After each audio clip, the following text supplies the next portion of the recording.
Buenas tardes, nos encontramos aquí con el profesor Alexander Benito. Me presento, mi nombre es Carlos Gárez Galante Sierra. Bueno, profesor, quiero plantearle una situación en la que un estudiante perteneciente a la tribu indígena ingresa a un colegio por el cual el colegio exige cortarse el cabello. Entonces, en este caso, el estudiante, ¿cuáles serían los mecanismos de exclusión para que la escuela genere el robo? El primerazo es el que el colegio le está obligando al estudiante cambiar su cultura, también cambiar su presentación, cambiar la forma en como la familia les han desarrollado esos elementos en lo físico y que también muy seguramente tienen que ver también o afectan también sus aspectos personales. Bueno, en primer lugar, pienso que se está cortando como tal las creencias que tiene tal niño. Además, se corta una costumbre que es obviamente muy importante para él. El tener cabello largo es una distinción, es un símbolo para ellos. Cuando estamos hablando de ideología, estamos hablando de símbolos, creencias y ciertas cosas que hacen parte de esa cultura. Entonces, cuando cortamos esto como el cabello largo, estamos cortando ese símbolo que hace de esa ideología algo especial, algo único. Pues es que antes que hablar de exclusión, pensarías en términos personal, hay que ver qué tipo de colegio es decir, si es un colegio estatal o si por ejemplo es un colegio privado, porque hay que entender que en los colegios públicos, los estatales, digamos que una situación de estas no tiene por qué darse. Obviamente hay unas condiciones dadas para que cualquier persona pueda acceder a este tipo de educación. En los colegios privados, justamente por su condición privada, tienen ciertos parámetros que a veces,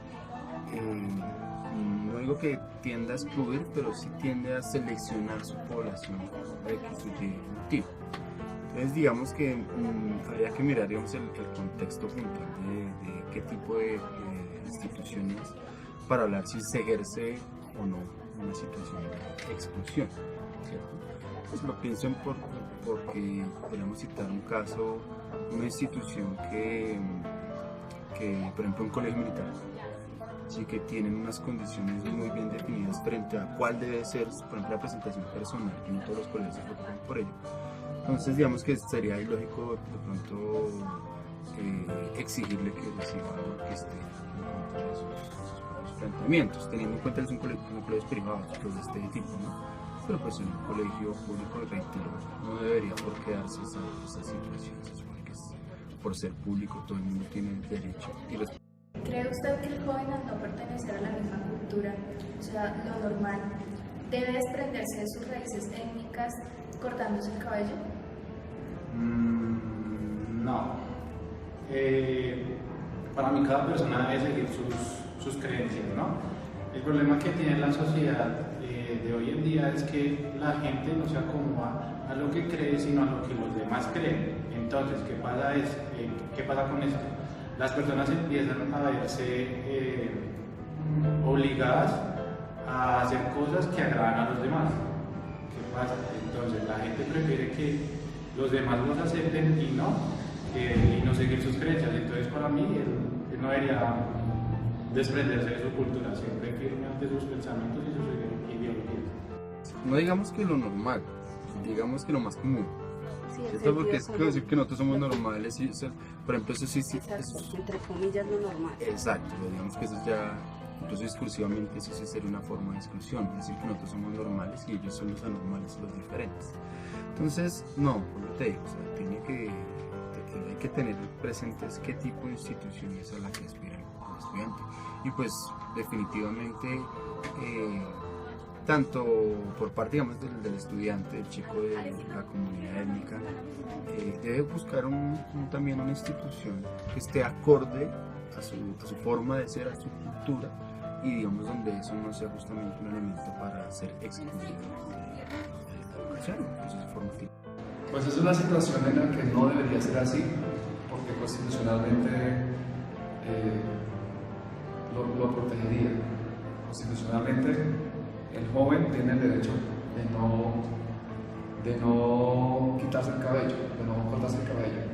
Sin embargo, pienso que por políticas institucionales debe haber como un acuerdo entre la institución y el joven. Quizás el joven puede presentar una propuesta y lo importante es que él entienda las dinámicas de esa institución, más no elimine sus propias costumbres y sus propias dinámicas culturales que tienen que ver en este caso con su presentación, con su forma de cabello. Pues. ¿Cree usted que esta exclusión afecta el proceso de aprendizaje del joven? ¿Y de qué manera? Definitivamente en cualquier institución donde se dan fenómenos de exclusión siempre se van a afectar los procesos educativos, eso es inmanente, es casi que una cosa que lleva a la otra necesariamente. Una persona que está al margen de necesariamente va a estar también al margen de aprender procesos de este tipo. Sí, obviamente se va a ver afectado en la medida que el niño se va a ver como, no sé, aislado de los demás. Entonces, los que sí se cortan el cabello, los que tienen el cabello largo, a la hora de que el chico no sigue las reglas del colegio, los profesores no lo van a ver de la misma manera. ¿Por qué? Porque está infringiendo una ley que tiene el colegio. Entonces los profesores no se van a comportar de la misma manera con él que con los demás. ¿Qué pasa con esto? Entonces el sistema de aprendizaje o el nivel de aprendizaje va a ser mínimo a los de los demás. Además, cuando los altos mandos de una institución empiezan a ver esto malo, los niños también empiezan a crear esa mentalidad acerca de ese niño.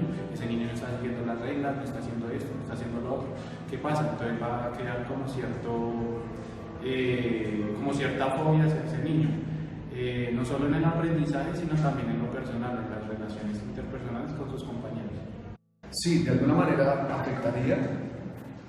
Pues dígame, si usted se siente obligado a pintarse el cabello, si usted no se pinta el cabello no puede ingresar a la institución. De alguna manera sí influenciaría y sobre todo en la motivación. O sea, yo no me sentiría motivado si me obligan a cambiar algo que es mío, ¿sí? que de ninguna manera va a afectar a los otros, a mis semejantes. Y estoy hablando de mis compañeros de clase con los que voy a estar. Entonces, sí me parece que afectaría bastante el rendimiento académico porque voy a estar todo el tiempo señalado, voy a estar todo el tiempo con los profesores detrás mío, obligándome a hacer cosas que no quiero hacer. ¿Qué soluciones debe plantear la escuela en esta problemática? Para mí la escuela siempre va a ser un recinto en el que se debe pensar más hacia la formación de conocimiento, de valores, antes que de personalidad. Para mí cada persona tiene su forma de ser. La escuela debería respetar esto y más bien aprender a forjar valores y conocimientos, porque hoy en día no se piensa en una educación se piensa más en una presencia. La escuela no piensa en crear conocimientos, sino en crear no sé, como un tipo de estética en los alumnos. Bueno. Es una mirada muy mía, de antemano lo digo, pero yo digo que cualquier institución educativa debe estar por encima de cualquier precepto moral o cualquier tipo de dogma o ideología preestablecida. Y en esa medida creo que cualquier institución educativa, en términos generales, debería estar en condiciones de recibir a cualquier persona.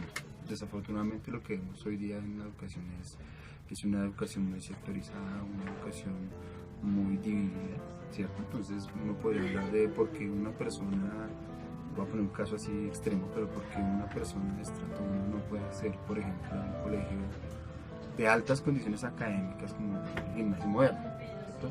Pero pues ya sabemos que socioeconómicamente hay unas implicaciones allí, que obviamente las personas que están en este plantel tienen unas condiciones sociales y económicas determinadas, que los perfiles de formación son diferentes, Entonces, digamos que ahí es donde uno se da cuenta que prevalecen más ciertos dogmas, ¿sí? Antes en realidad de pensar en una educación. Uno puede llevar el ejemplo a los colegios religiosos, por ejemplo, ¿sí? E incluso a las instituciones religiosas en general, donde prima más imponer el dogma o la creencia religiosa antes que en realidad preocuparse por un proceso formativo, ¿cierto? La educación tiene que ser amplia, pero pues, no estrecha o pegada a unos paradigmas muy férreos, muy cerrados. Y eso desafortunadamente lo vemos en la educación. Aunque la escuela ha aprendido a ser flexible en muchos campos, yo considero que aún algunas escuelas así, son muy tradicionalistas, muy rígidas, y le han quitado y aún le quitan la posibilidad a este tipo de población de acceder a la educación. Yo pienso que la escuela no tendría ninguna excusa de no aceptar una flexibilidad hacia las tradiciones, hacia los comportamientos culturales, hacia las costumbres de otras personas, porque finalmente la educación debe ser asequible para todos en igual condición, siempre y cuando los individuos respeten todos los principios, toda la normatividad. Por ahí entonces la escuela debe ser más flexible en cuanto a sus normatividades. Por último, en la Constitución Política de Colombia hablamos del derecho a la educación y del libre desarrollo de la personalidad. ¿Cree usted que la institución está regida a estas leyes? Cuando me hablas de institución, yo pienso en la escuela en general. Sí.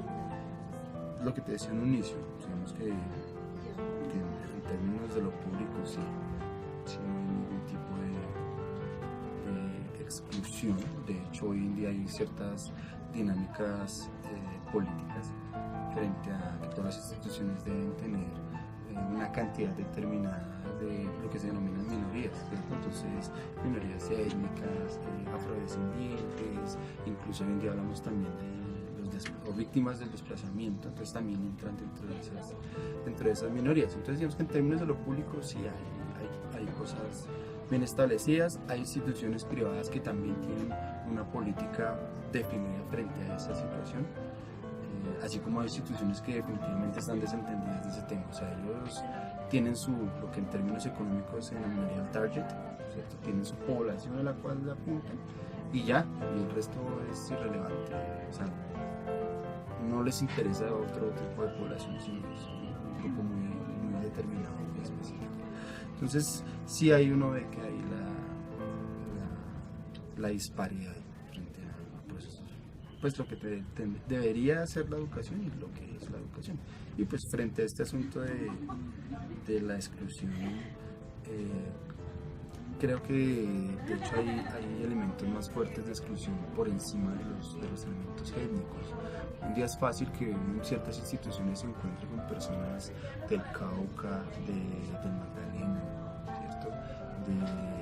Incluso de los llanos orientales hacia adentro. Pero hay otro tipo de condiciones, por ejemplo a nivel de ciudades opera más una exclusión de nivel socioeconómico, ¿cierto?